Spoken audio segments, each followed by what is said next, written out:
아침에 나로 주의 인자한 말씀을 듣게 하소서. 성도 여러분 안녕하세요. 목요일입니다. 오늘도 하나님의 사랑이 여러분들의 삶의 자리에 가득하기를 간절히 소망합니다. 말씀 한 곡 봅니다. 민수기 5장 11절부터 31절까지의 말씀을 봉독해 드립니다. 여호와께서 모세에게 말씀하여 이르시되 이스라엘 자손에게 말하여 그들에게 이르라. 만일 어떤 사람의 아내가 탈선하여 남편에게 신의를 저버렸고 한 남자가 그 여자와 동침하였으나 그의 남편의 눈에 숨겨 드러나지 아니하였고 그 여자의 더러워진 일에 증인도 없고 그가 잡히지도 아니하였어도 그 남편이 의심이 생겨 그 아내를 의심하였는데 그의 아내가 더럽혀졌거나 또는 그 남편의 의심이 생겨 그 아내를 의심하였으나 그 아내가 더럽혀지지 아니하였던지 그의 아내를 데리고 제사장에게로 가서 그를 위하여 보리가루 10분의 1 에바를 헌물로 들이되 그것에 기름도 붓지 말고 유향도 두지 말라. 이는 의심의 소재요 죄악을 기억나게 하는 기억의 소재라. 제사장은 그 여인을 가까이 오게 하여 여호와 앞에 두고 토기에 거룩한 물을 담고 성막 바닥에 티끌을 취하여 물에 넣고 여인을 여호와 앞에 세우고 그의 머리를 풀게 하고 기억나게 하는 소재물 곧 의심의 소재물을 그의 두 손에 두고 제사장은 저주가 되게 할 쓴 물을 자기 손에 들고 여인에게 맹세하게 하여 그에게 이르기를 내가 내 남편을 두고 탈선하여 다른 남자와 동침하여 더럽힌 일이 없으면 저주가 되게 하는 이 쓴 물의 해독을 면하리라. 그러나 내가 내 남편을 두고 탈선하여 몸을 더럽혀서 내 남편 아닌 사람과 동침하였으면 제사장이 그 여인에게 저주의 맹세를 하게 하고 그 여인에게 말할지니라. 여호와께서 내 넓적다리가 마르고 내 배가 부어서 내가 내 백성 중에 저주거리 맹세거리가 되게 하실지라. 이 저주가 되게 하는 이 물이 내 창자에 들어가서 내 배를 붓게 하고 내 넓적다리를 마르게 하리라 할 것이요 여인은 아멘 아멘 할지니라. 제사장이 저주의 말을 두루마리에 써서 그 글자를 그 쓴물에 빨아넣고 여인에게 그 저주가 되게 하는 쓴물을 마시게 할지니 그 저주가 되게 하는 물이 그의 속에 들어가서 쓰리라.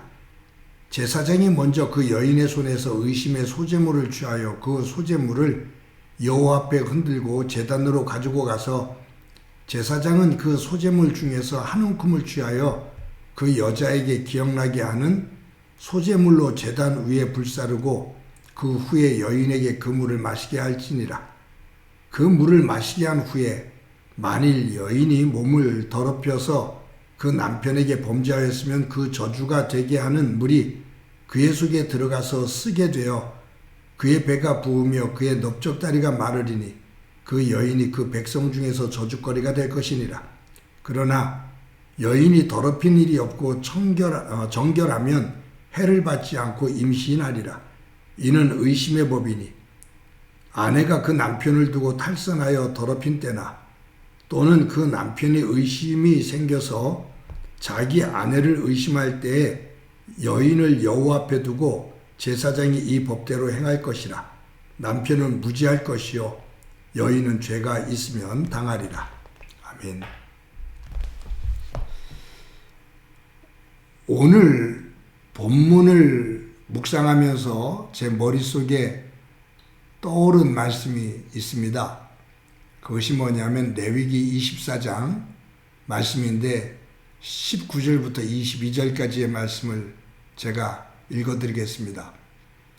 사람이 만일 그의 이웃에게 상해를 입혔으면 그가 행한 대로 그에게 행할 것이니 상처에는 상처로 눈에는 눈으로 이에는 이로 갚을지라.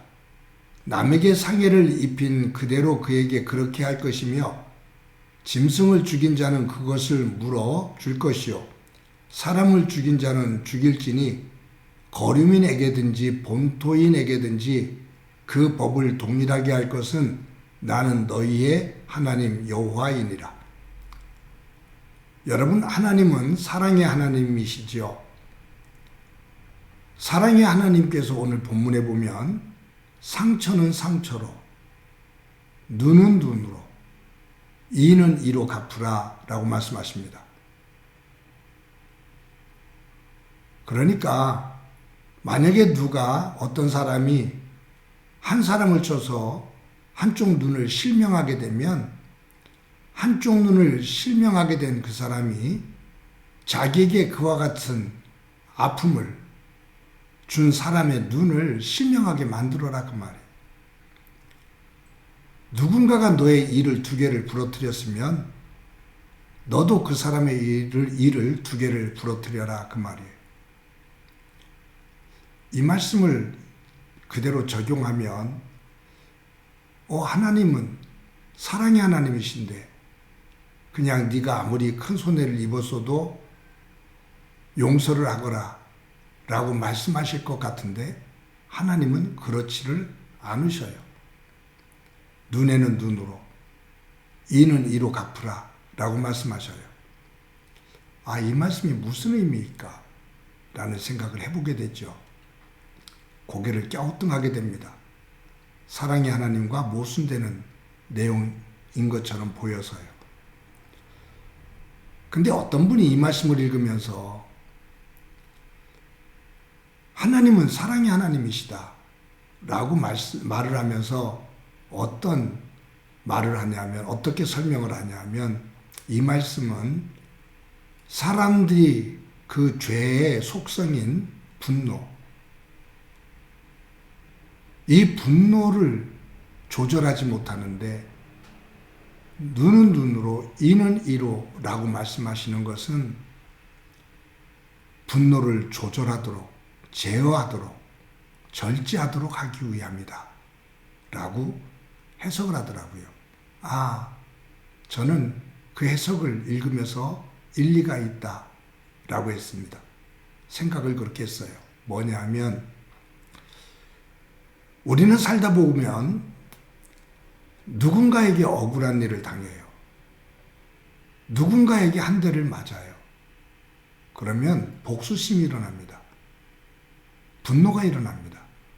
근데 이 분노 조절이 안 돼요.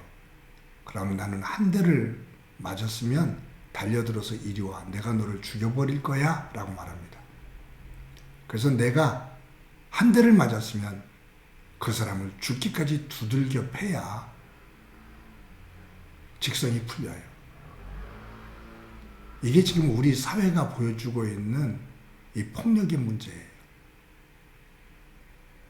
내가 누군가에게 하나를 당했으면 나는 10개로 갚아야 그 분이 풀린다 그 말이에요. 그래서 작은 일 하나에서 시작이 됐는데 정말로 하찮은 일 하나로 인해서 감정이 상했는데 그것이 커지고 커져서 살인사건까지 일어나요. 이것이 우리 인간이 가지고 있는 죄의 본성 가운데 이 분노입니다. 그런데 누구에겐가 손해를 입었을 때, 피해를 입었을 때 그것을 그냥 용서한다고 한다면, 그것을 그냥 무마시킨다고 한다면 사회 질서가 없어지잖아요.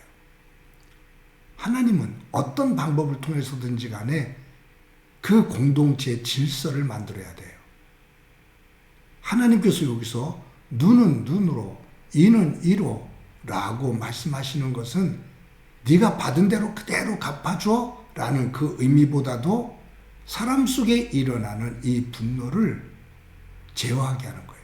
여러분, 내가 누군가에 맞아서 이가 2개가 부러졌어요? 그러면 그 사람의 이를 2개를 부러뜨리려면 아주 조심해서 때려야 돼요. 그 부분을 잘해서 해야 돼요. 잘못하면 3-4개가 부러질 수도 있어요. 이것은 그냥 받은 대로 갚아라 라는 이것보다도 더 깊은 의미는 뭐냐면, 네 분노의 감정을 잘 제어해라. 그래야 더 큰 아픔을 만들지 않는다. 그래야 어리석은 일을 저지르지 않는다 라는 그러한 말씀이에요. 그렇게 이 말씀을 이해를 하니까 이 말씀 안에는 하나님의 이런 뜻이 담겨 있구나라는 생각을 하게 됩니다. 오늘 본문을 읽고 왜 레위기 24장 이 말씀이 생각이 났냐 하면, 오늘 본문에는 한 부부가 있는데 그 남편이 아내가 간음을 했다는 의심이 드는 거예요. 그러면 이 문제를 해결해야 되잖아요. 내 아내가 간음을 했다라는 의심이 들어요. 고대 사회 속에서는 간음한 여인은 돌로 쳐서 죽이게 됩니다. 그러면 남편이 내 아내가 간음을 했다라고 얘기를 하면 돌에 맞아 죽잖아요. 근데 증거가 없어요. 근데 남편이 억지로 그것을 덮어 씌우면 아내는 죽을 수밖에 없어요. 이 사회는 남성 중심의 사회거든요. 사실 여성들의 그 권리가 세워진 것은 얼마 안 돼요.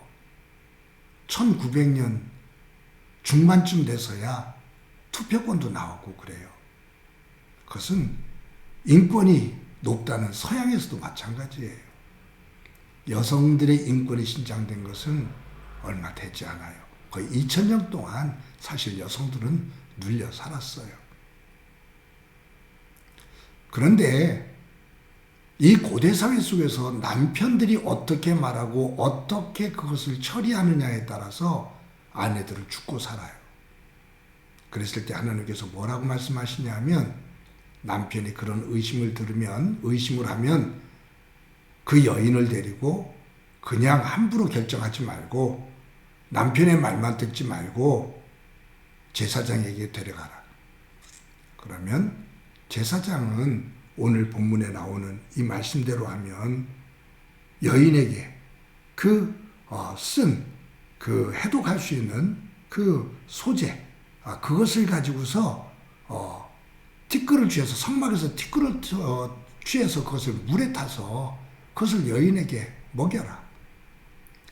만약에 그 여인이 간음을 했다면 배가 부어서, 그리고 넓적다리가 말라서 죽게 된다. 그런데 그 성막의 티끌을 물에 타서 먹였는데 그 여인에게 아무 이상이 없으면 그 여인은 간음한 여인이 아니다. 남편이 그냥 의심했을 뿐이다. 그렇다면 그 남편은 이혼해서는 안 된다. 그 아내를 그대로 아내로 품고 있어야 된다라는 말이에요. 보면 남자 중심의 사고의 흐름이 있죠. 그런데 그 내면을 보면 남성 중심의 사회 속에서 최소한 여성을 보호하는 그러한 정신이 하나님 말씀 속에는 담겨 있어요.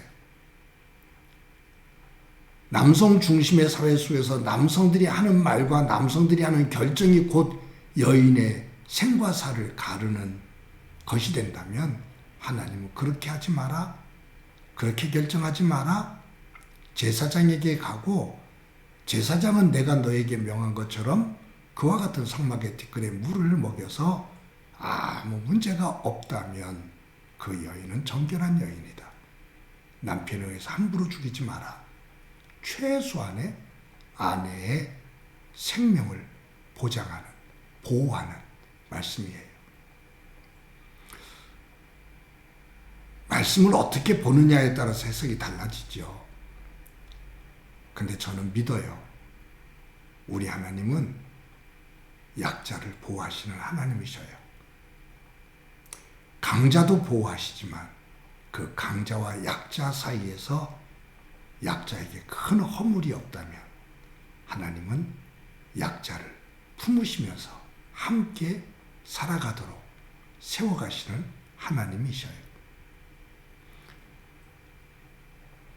세계와 세상은 강자의 역사입니다. 아무리 봐도 강자의 역사입니다. 약한 사람은 죽으면서도 자신의 역사를, 자신의 아픔을 말하기가 힘든 강자의 세계입니다. 하나님은 사자와 어린 양이 함께 뒹굴며 노는 그 세계를 원하십니다. 그래서 하나님께서 인간의 몸을 입고 이 땅에 오셨습니다. 오늘 이 말씀을 대하면서 최소한의 그 죄악의 구조 속에서 최소한의 생명을 존중하게 여기는, 그것을 보호하시는 하나님의 정신을 닮아 오늘도 저와 여러분들의 삶의 자리가 서로를 보듬고 살아가는, 함께 더불어 살아가는, 약한 사람들의 손을 잡고 그들을 위로하고 격려하며 함께 살아가는 소중한 삶의 자리가 되어지고 그 위에 하나님의 은혜가 가득하기를 간절히 소망합니다. 한번 기도합니다. 하나님 감사합니다. 약한 자를 보호하시며 최소한의 생명을 지키시는 그 법을 주시는 하나님의 그 사랑을 봅니다.